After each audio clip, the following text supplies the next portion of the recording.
बिस्मिल्लाहिर्रहमानिर्रहीम। अस्सलाम वालेकुम नाजरीन, live with doctor Shahid Masood के साथ मैं हूं नाइला अली। नाजरीन, हुकूमत की जानिब से PTI के मजीद 35 अरकान के इस्तीफे मंजूर कर लिए गए हैं, जिसके बाद इलेक्शन कमीशन ने इन अरकान को डी नोटिफाई किया। इस इक़दाम पर PTI ने तनकीद करते हुए कहा कि PTI के तमाम 125 अरकान के इस्तीफे कबूल न करना गैर कानूनी है। दूसरी जानिब पंजाब में भी हुकूमत और अपोजिशन में निगरान वजीर आला के नाम पर इत्तफाक आज भी नहीं हो सका। इस समय दिन भर जो अहम मौज़ूआत रहे उन पर बात करेंगे। हमारे साथ स्टूडियो में मौजूद हैं डॉक्टर शाहिद मसूद। अस्सलाम वालेकुम डॉक्टर। वालेकुम जी, आपको भी नजर। सर, निगरान वजीर आला के मामले पर हुकूमत और अपोजिशन के माबैन ताहाल इत्तफाक नहीं हो सका है और इस मामले को इलेक्शन कमीशन की तरफ क्या ये मामला जाएगा? और खान साहब की जानिब से जो कहा गया है कि अगर इलेक्शन कमीशन निगरान वजीर आला लगाता है तो हम इसको कबूल नहीं करेंगे। देखिए, ये मामला जो हैं वो ऐसा लगता है कि जैसे एक बड़ा आइनी बहरान कहें, माशी बहरान कहें, इसको सिक्योरिटी क्राइसिस कहें, इसको आप जो भी इसको नाम दें, जो भी नाम देना चाहें इसको, कि जी पंजाब में कौन वज़ीर आला बनता है, इलेक्शन कैसे होगा, KP के अंदर जो हालात बन रहे हैं वहाँ पर भी जाहिर है कि तय नहीं हो पाएगा कि वहाँ अपोजिशन से भी मुज़ाकरात हो नहीं रहे। अगर एक वज़ीर आला आ जाएंगे, दूसरा नहीं मानेगा, दूसरा इलेक्शन कमीशन रिजल्ट नाम अनाउंस करेगा, उसको नहीं माना जाएगा। मतलब हर तरफ से बज़ाहिर ऐसा लगता है कि लड़ने की तैयारियां हैं और कोई मुज़ाकरात, किसी किस्म की बातचीत का अच्छा, ये जो कुछ हो रहा है मुल्क में, मैं उससे, और मेरा ख्याल से 14 दिन का तकरीबन हमारे पास पेट्रोल के रिजर्व्स रह गए हैं और अद्वियात जो हैं वो उनकी शॉर्टेज होनी शुरू हो गई है। यानी अभी जो बड़ी बुनियादी दवाइयाँ हैं उनको भी आप लेने जाएं, जो आम फार्मेसीज हैं इस्लामाबाद की, तो वहाँ पर वो पूरा डब्बा आपको पेनाडॉल का नहीं देंगे, वो उसमें से स्ट्रिप देंगे। अच्छा, तो इंसुलिन की के प्रॉब्लम्स होने शुरू हो गए, अद्वियात के, जो मैं बार बार बात कह रहा हूँ। और देखिए, ये तो जो भी कुछ हो रहा है ना, इससे, और मैं इसमें दो बातें ऐसी जो जहन में आती हैं। एक वैसी सोचे आदमी कि क्या हो रहा है, पहले तो ये आता है ना कि ये कोई कुदरत की तरफ से है या ये मैन मेड क्राइसिस है। ये शायद ये दोनों का दोनों कहीं मिल गई हैं चीज़ें कि कुदरत की तरफ से लिखा गया था कि यही होगा यहाँ पे इस वक्त। दूसरी बात जो जहन में आती है वो ये है कि इस वक्त आप पूरी दुनिया में देखें तो लोग, जैसे प्यूटिन बात कर रहा है तो प्यूटिन कह रहा है कि रशिया के साथ, रशियंस के साथ, मॉस्को के में ऐलान हुआ है कि जी वो मिसाइल अगर आते हैं तो उनको रोकने के लिए वहाँ पे डिफेंस सिस्टम लगा दिया जाए। क्योंकि आज मीटिंग हो रही है जर्मनी में, वही टैंक्स के हवाले से जो मैंने बात की थी कि लेपर्ड 2 टैंक्स देने हैं कि नहीं देने यूक्रेन को। हो सकता है जर्मन्स मान जाएं और हो सकता है कि जर्मन स्टैंड ले लें। जो बांग्लादेश की वज़ीर आज़म है वो बांग्लादेश के लोगों के बारे में बात कर रही हैं। जो प्रेसिडेंट बाइडेन है वो कह रहे हैं अमेरिकन इंटरेस्ट। हर मुल्क, आप कबीलों में चले जाएं, इसको आप रियासतों के लेवल पे चले जाएं तो ये बात हो रही है स्कॉटलैंड या कैलिफोर्निया के, जो आप कबाइल के लेवल पे चले जाएं तो उस कबीले का एक कबीला दूसरे कबीले के साथ उसका इस बात पे झगड़ा हो रहा है कि जी सरदार कह रहा है कि ये मेरा कबीला है, ये मेरे लोग हैं। शायद इस रुए ज़मीन पे ये पाकिस्तान इस वक्त एक ऐसा वाहिद मुल्क है जहाँ पर अब ये बात भी नहीं हो रही कि जी ये मेरे लोग हैं, मेरा इलाका है, मेरा कबीला है, या मेरे मतलब कोई पार्टी अगर जो है वो KP से है तो सोचे कि ये पेशावर है, ये तो हमारे लोग हैं। कोई कराची या हैदराबाद या लाहौर या गुजरात या कोयटा, मतलब एक होता है ना कि ये यार मेरे लोग हैं यहाँ पे, ओनरशिप नहीं, कोई इस वक्त कोई किसी का नहीं है, ऐसा लगता है। और लोगों का तो छोड़ दें, इस वक्त भाई भाई से लड़ रहा है। ये मैं आपको फैसला करने वाले ऊपर अपर जो काबरीन के लेवल पे भाई भाई से लड़ रहा है और कह रहा है कि खबर लगा दो लेकिन हमारा नाम ना लेना। और बच्चे बाप से, बाप आगे, ये कजन्स आपस में लड़ाइयाँ, और वो एक ऐसी सतह पे चले गए जैसे कि मतलब मारो या मर जाओ। तो ये दूसरी बात देखिए, हैरत होती है कि मतलब इनसे मैं क्या बात करूं किसी से कि जी LCs नहीं खुल रही, IMF में हम जाएंगे तो जा रहे हैं कि नहीं जा रहे, कब होगा, कैसे होगा, आगे महंगाई बढ़ रही है, मैं इनसे क्या बात करूँ? ये तो एक दूसरे से लड़ रहे हैं आपस में। मतलब ये मेरी बात क्या सुनेंगे? मतलब ये किसी की बात क्या सुनेंगे? वो टाइटैनिक अगर फिल्म देखी हो किसी ने, मूवी, तो टाइटैनिक जो है उसका अगर जहाज अगर उसकी पिक्चर हम देखें ना टाइटैनिक की, तो उसमें फौरन जहन पे जो है ना आपके वो आता है जो ऑर्केस्ट्रा बज रहा है अपर डेक पे ऑर्केस्ट्रा, अगर मूवी के अंदर, और ऑर्केस्ट्रा बज रहा है, खाने सर्व हो रहे हैं, लोग डांस कर रहे हैं, और आपको अपर डेक यानी ऊपर की उसके गाने फिल्माए जा रहे हैं, सारा कुछ। अच्छा, उस फिल्म को अब अगर आपने देखा हुआ पहले, तो उस फिल्म को देख के आपके कहीं जहन में ये नहीं होगा कि इसका कोई लोअर डेक भी है। यानी वो लोग जो नीचे जहाज में सवार थे, जो ऊपर वालों को खाना दे रहे थे, ऊपर वालों की खिदमत कर रहे थे, वो फिल्म के अंदर नहीं है बहुत ज़्यादा प्रोमिनेंट। नीचे आपके जो जहन में फौरी तौर पे आता है टाइटैनिक को देख के, वो उसके ऊपर के डेक्स नजर आते हैं आप। और फिर जो टाइटैनिक टकराता है और चट्टान से, और फिर टूटता है 2 टुकड़ों में, तो आप देखें सबसे पहले जो लोग गिरते हैं वो अपर डेक से गिरते हैं, जो ऊपर सबसे ज्यादा जो डांस कर रहे होते हैं, जो जो एक बहुत हीरोइंस ऑर्केस्ट्रा, और वो गिरते हैं ऊपर से टाइटैनिक टूटने के बाद। अच्छा, मैं और उसमें वो गिरते हैं पानी में, और फिर ढूंढते हैं वो कि उनको कोई लकड़ी का तख्ता मिल जाए ताकि वो उसको पकड़ें और जान बचाएं अपनी। लेकिन फिर इसके साथ ये बात भी तो है कि जो नीचे के जो लोग थे, वो आपको उस फिल्म के अंदर उनकी कोई ज्यादा आपके जहन में मेमोरी में नहीं होगा कि जो नीचे के डेक पे थे, क्योंकि वो तो ऑलरेडी तख्तों पे ही थे ना। वो तो ऊपर से नहीं गिरे, वो तो जब जहाज टूटा है तो वो नीचे तख्तों पे ही होंगे, तो वो तख्ते ही उन्होंने पकड़ लिए होंगे गालिबन।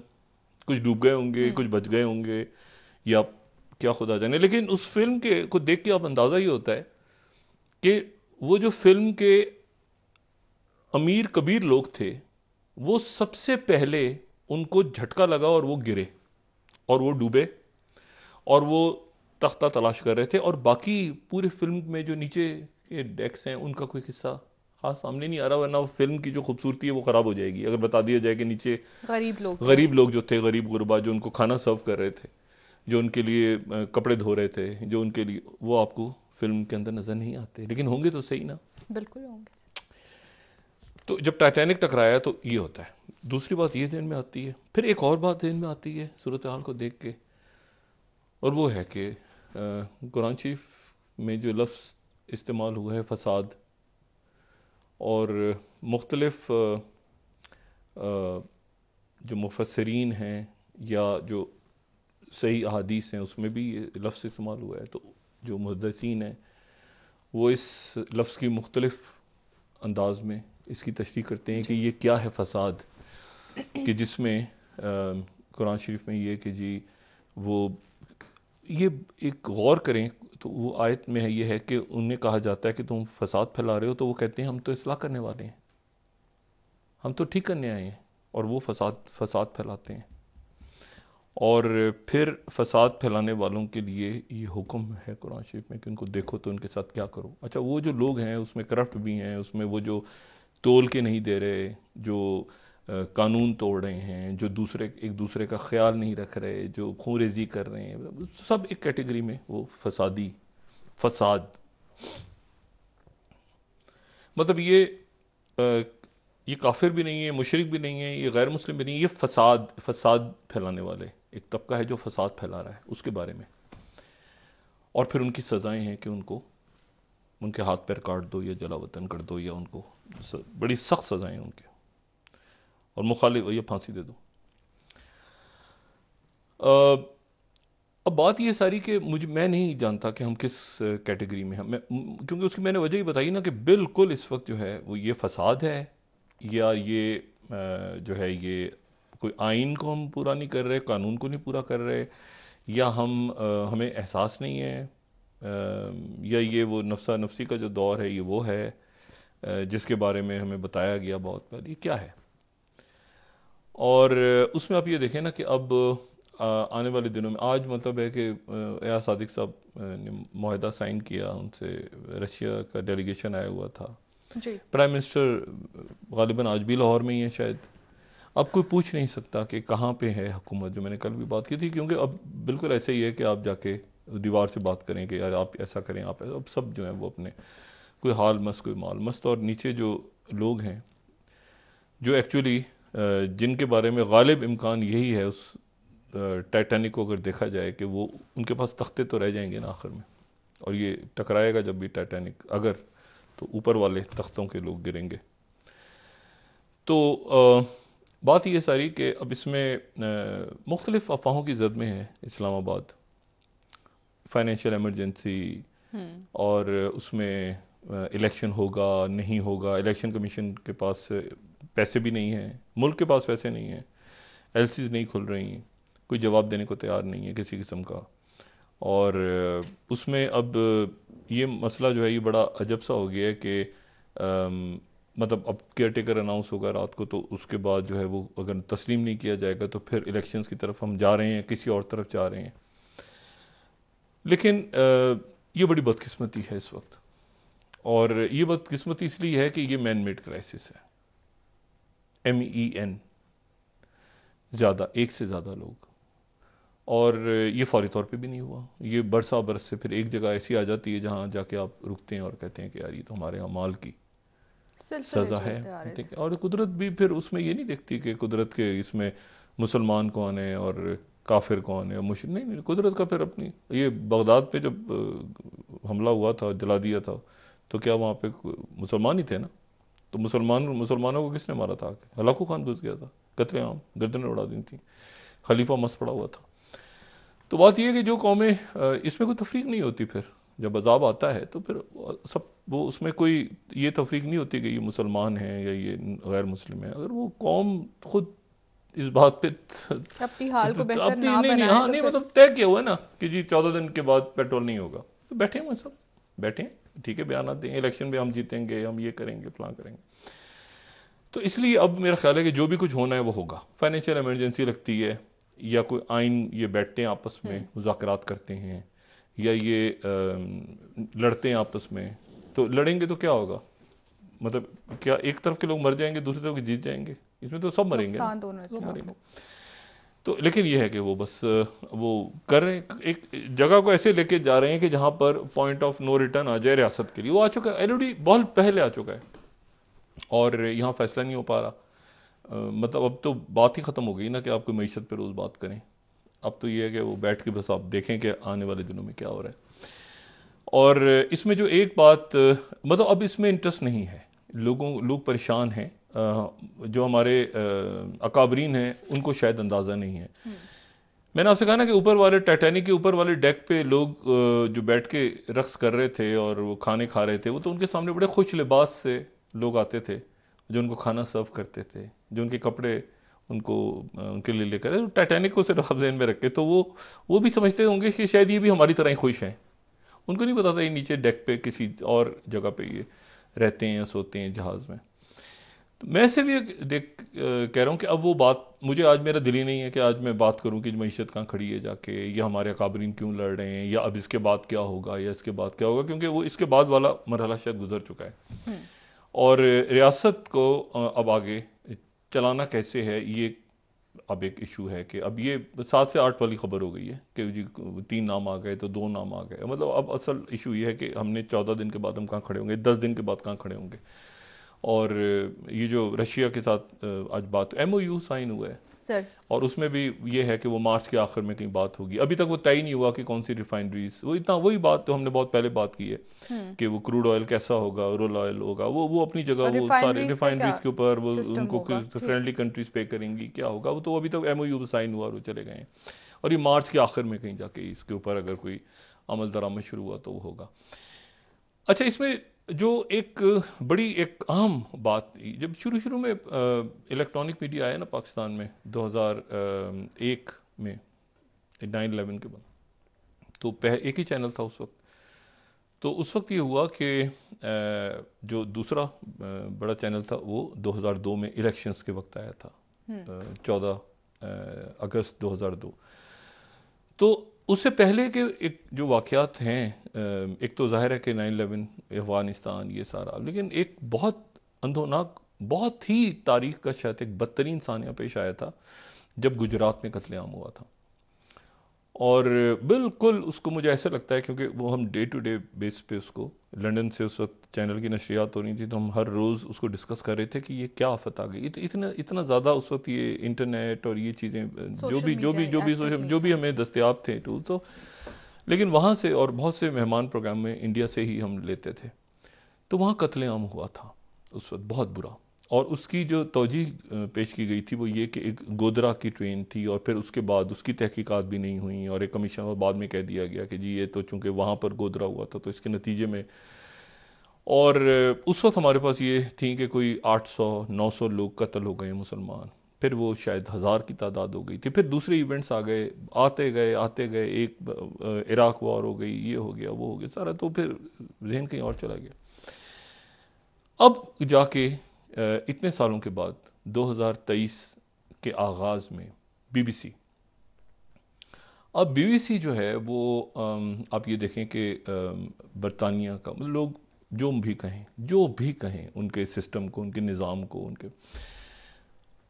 उन्होंने उस वक्त बरतानिया की हुकूमत जो है उनको बड़ा उस वक्त प्रॉब्लम पेश आया कि जी ये ऐसे वाक़यात हो गए हैं तो इस्लामोफोबिया का ख़तरा है, क्योंकि उसके नतीजे में, क्योंकि इराक वॉर भी साथ ही स्टार्ट हो रही थी और एक ख़ास किस्म का माहौल बना हुआ था, बहुत बड़ी तादाद में मुसलमान, हिंदू, बाकी सारे बरतानिया में हर क्रिश्चियन, तमाम लोग। तो इस वाक़े के ऊपर उनको बड़ी परेशानी थी। जैक स्ट्रॉ जो कि उस वक्त फॉरेन सेक्रेटरी थे, उन्होंने खामोशी से एक रिपोर्ट बनाई, और रिपोर्ट कैसे उन्होंने तैयार की कि उन्होंने अपनी टीम को भेजा गुजरात। ये मोदी वहाँ वज़ीर आला, जो मौजूदा वज़ीर आज़म है, उस गुजरात के वो वज़ीर आला थे, और रिपोर्ट वापस आई, और रिपोर्ट जो वापस आई तो उस रिपोर्ट के अंदर जो वर्ड्स थे वो उस पूरी रिपोर्ट के ऊपर बीबीसी ने दो हिस्सों में एक डॉक्यूमेंट्री बना के, और वो डॉक्यूमेंट्री चला दी है। उसका एक हिस्सा चल गया है बीबीसी पे, और उसका दूसरा हिस्सा अगले हफ्ते चलना है, मंगल के रोज। अब इसमें जो एक तो वो खुफिया रिपोर्ट के ऊपर सारी बेस्ड है, यानी ये कोई फिक्शन नहीं है, कोई अफसाना नहीं है। वो जो रिपोर्ट थी जो खुफिया रखी गई इतने साल, वो रिपोर्ट मंजर आम पे आके और उसके ऊपर जो है वो पूरी डॉक्यूमेंट्री बनी है। और उस डॉक्यूमेंट्री के अंदर जो है वो जैक स्ट्रॉ खुद आए हैं, साबिक जो सेक्रेटरी खारजा बरतानिया के, वो खुद आए हैं उसमें, और उन्होंने आके ये कहा है कि इसमें मतलब असल में तो आप ये देखें कि इससे अंदाज़ा इस बात का होता है, इस डॉक्यूमेंट्री का टाइटल है इंडिया द मोदी क्वेश्चन, और इसमें वो ये कहते हैं कि जी गोदरा का वाक़या हुआ और फिर उसके बाद उसको बहाना बना के आगे कत्लेआम शुरू हुआ मुसलमानों का, और बराह रास्त उसमें मोदी जो है वो जिम्मेदार था, बराह रास्त एथनिक क्लिनजिंग, ठीक है, यानी कत्लेआम, नस्ल कुशी। और फिर उसके बाद ये वहाँ की रिपोर्ट हुई, और वो जैक स्ट्रॉ ने जो इंटरव्यू दिया है इसमें बैठ के, वो ये कह रहे हैं कि जी मैं इसलिए ज़्यादा परेशान था क्योंकि बरतानिया और भारत के बड़े अच्छे ताल्लुकात, और वो कहते हैं कि मैंने फिर लोगों को भेजा, तो वापस जो रिपोर्ट आई तो रिपोर्ट में आके अंदाज़ा हुआ कि जो हालात इंडिया में जो कुछ हुआ है, अच्छा फिर विश्व हिंदू परिषद का नाम उसमें रिपोर्ट में, जो कि आरएसएस के साथ एफिलिएटेड जमात, वो कहते हैं कि उनके गुंडे जो हैं उनको अहकामात बराह रास्त मोदी दे रहे थे, और कम से कम 2000 लोग जो हैं, 2000 मुसलमानों का कत्लेआम हुआ, और ये अहकामात ऊपर से आ रहे थे, और ये था कि पुलिस हट जाए पीछे जब कत्ल हो रहा हो।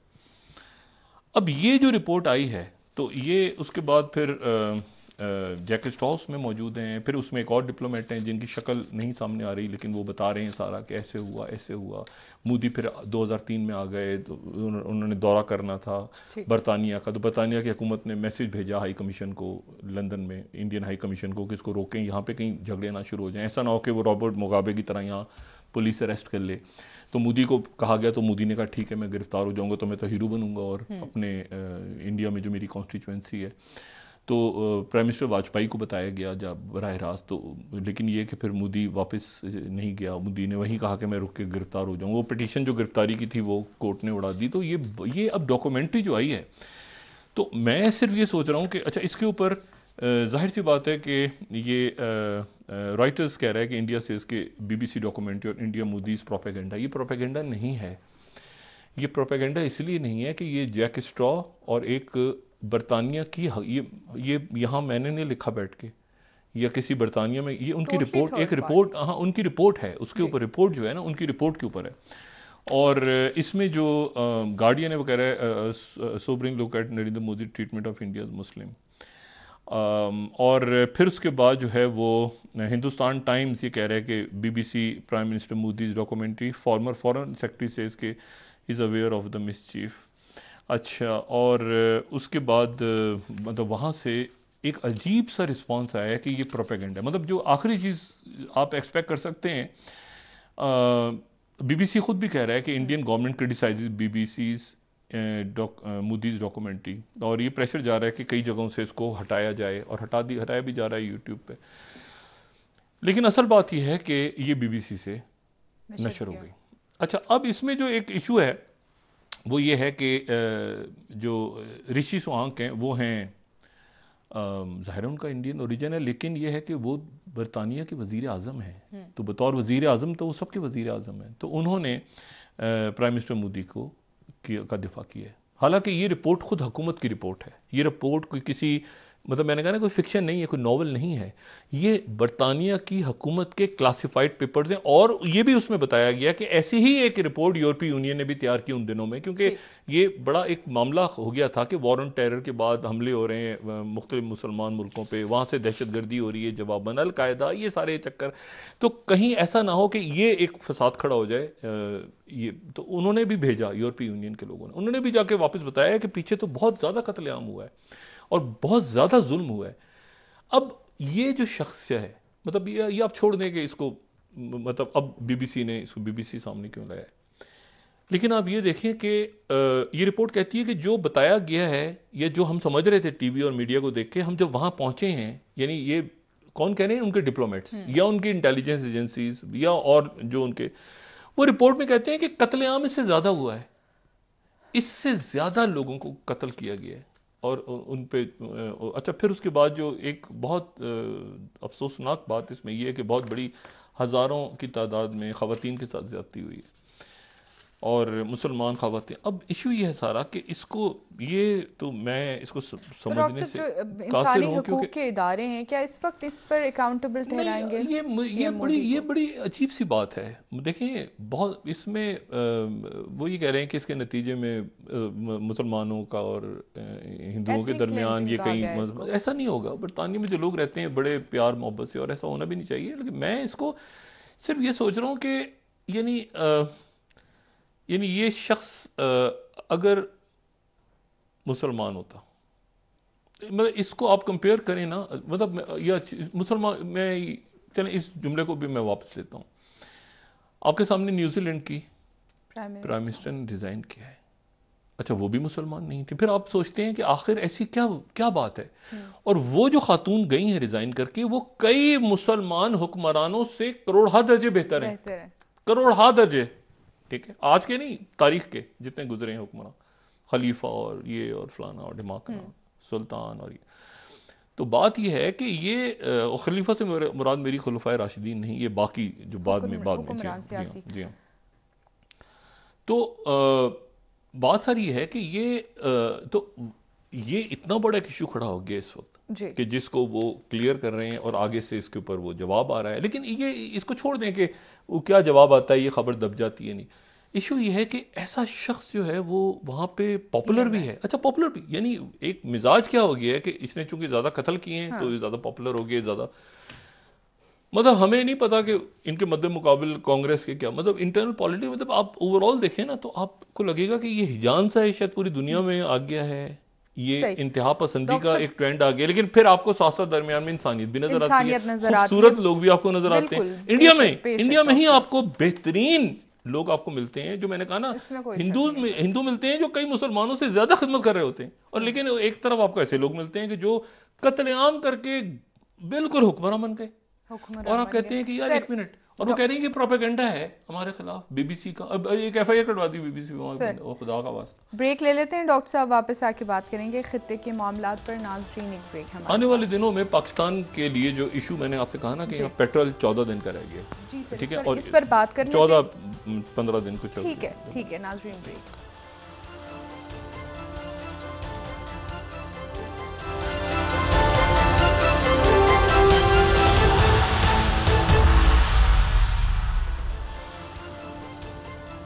वेलकम बैक नाज़रीन। जी डॉक्टर साहब, जो एक कंसर्निंग बात इस वक्त हमारे मुल्क को दरपेश है वो मईशत का मामला है, और बहुत सारे इशूज़ जैसे आपने बात की कि सिर्फ 14 से 15 दिन का पेट्रोल रिजर्व हमारे पास रह गया है। इसके बाद की हुकूमत की हिकमत अमली तो नजर नहीं आ रही। हुकूमत है ही नहीं, लेकिन हुकूमत नहीं है।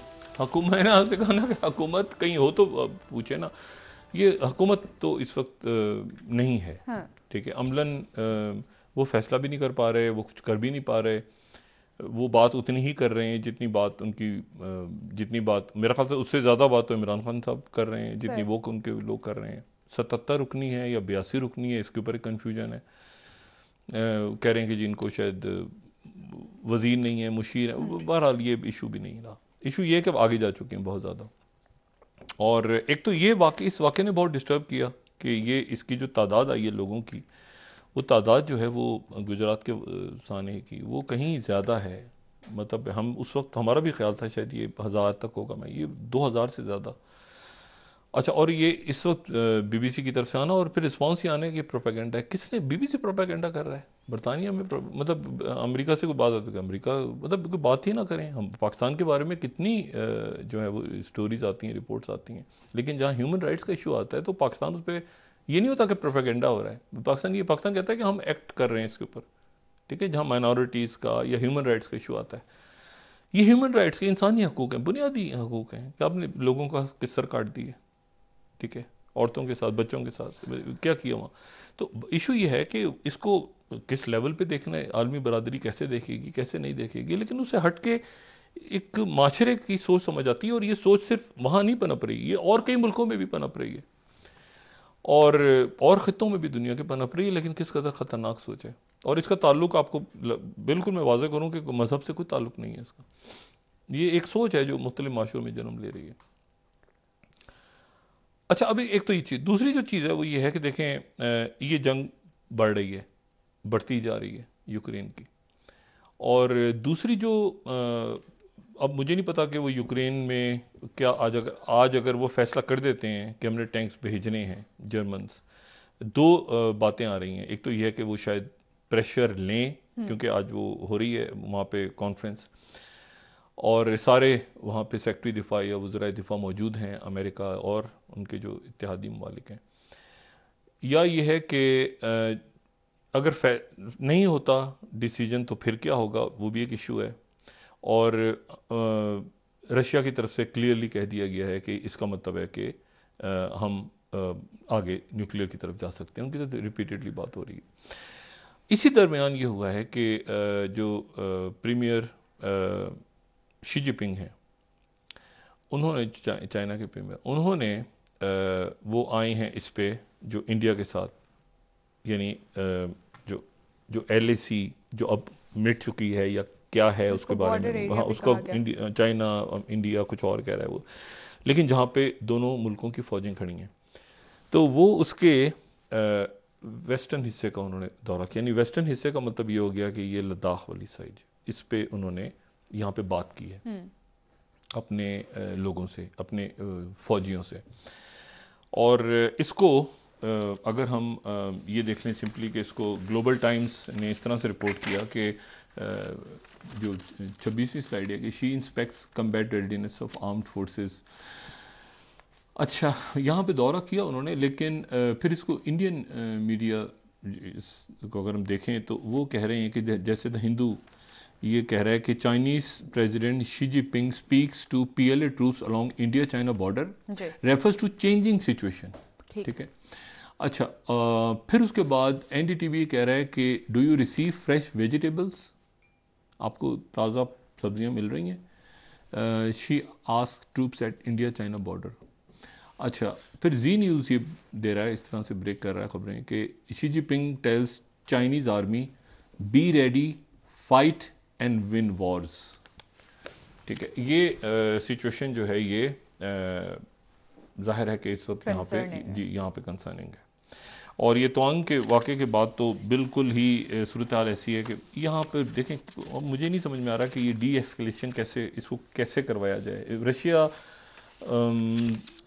मेरा नहीं ख्याल कि इस वक्त वो आएगा, क्योंकि अभी तक शी जिनपिंग की तरफ से जवाब नहीं किया ज़ेलेंस्की का, क्योंकि ये फड्डा बढ़ गया है। ये जो रशिया और जो वेस्ट का फड्डा है, ये फड्डा इसलिए बढ़ गया है कि वो जो हैं, और वो कह चुके हैं इस साल के शुरू में कि हम तमाम मामलात पे जितनी मीटिंग्स हुई हैं प्रेसिडेंट पुतिन की और शी जिनपिंग की, वो कहते हैं कि हम एक साथ खड़े हैं। ठीक है, तो वो अच्छा वो अभी इंटरफेयर नहीं करेंगे शी जिनपिंग, तो आगे क्या करेंगे, क्या और मामला खराब होगा। यूक्रेन की जानिब से रिक्वेस्ट भी की गई बिल्कुल, तो इसीलिए यहाँ जो सिचुएशन है उस पर पुतिन बिल्कुल खामोश है। इंडिया के साथ जितने मामला हुए, शुरू में कोशिश हुई थी, लेकिन उसके बाद फिर वो पुतिन पीछे हट गए।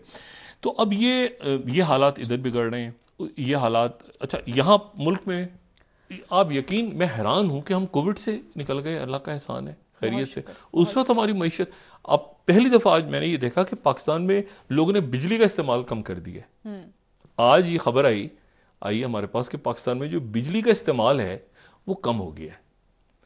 मैंने कहा ये तो बड़ी जबरदस्त खबर है। मैंने कहा ये कैसे हो गया है, तो पता ही चला कि इसलिए हो गया है कि बहुत सारे कारखाने बंद होने शुरू हो गए, और चूंकि मुल्क में कारखाने बंद हो रहे हैं इसलिए उसके नतीजे में बिजली इस्तेमाल नहीं हो रही, टेक्सटाइल गैस इस्तेमाल नहीं हो रही। तो मतलब इसको भी एक अच्छी होता है ना कि अच्छी खबरें सुनाएं, तो अच्छी खबरें ये हैं कि अगर गैस आ रही है तो इसका मतलब है गैस की आपको, इसका मतलब है कहीं 2-4 फैक्ट्रियां बंद हो गई हैं। ठीक है, वहां पे मजदूर बेरोजगार हो रहे हैं हजारों।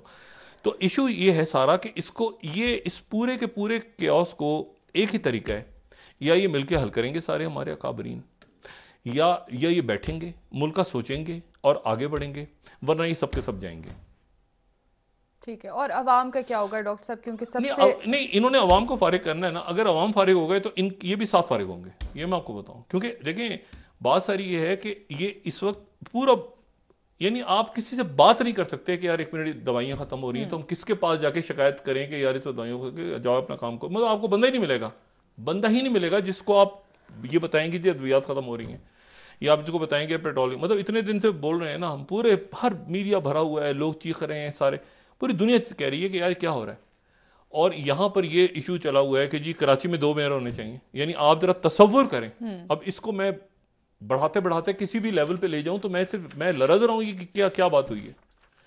यानी इंसान कांप जाए कि ये क्या बात हुई है, यानी मसले का क्या हल है कि 2 मेयर, हाँ 2 मेयर, तो किसी भी जगह झगड़ा हो जाए तो आप 2 वज़ीर आला कर दें, 2 गवर्नर कर दें, फिर उसके बाद 2 वज़ीर आज़म, ये मतलब ये सॉल्यूशन है हुकूमत के पास, 4-5 कर देते हैं एक ही वक्त में, कि तमाम इत्तेहादी खुश रहें। यार ये मैं तो सिर्फ सोच रहा हूं कि ये बात क्या हुई है, यानी ये मतलब ये क्या बात हुई है।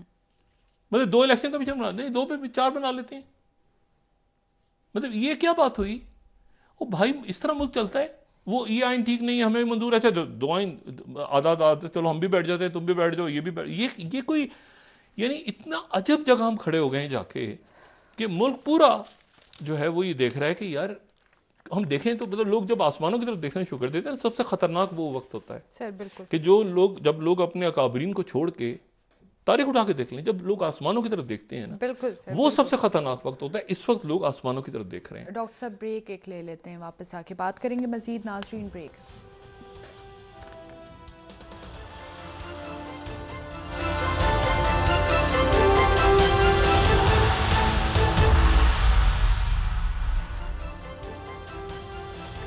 वेलकम बैक नाजरीन। जी डॉक्टर साहब, मरियम नवाज साहिबा के हवाले से कहा जा रहा है कि उनकी वापसी है, उसके बाद नवाज शरीफ साहब भी शायद वापस आ रहे हैं।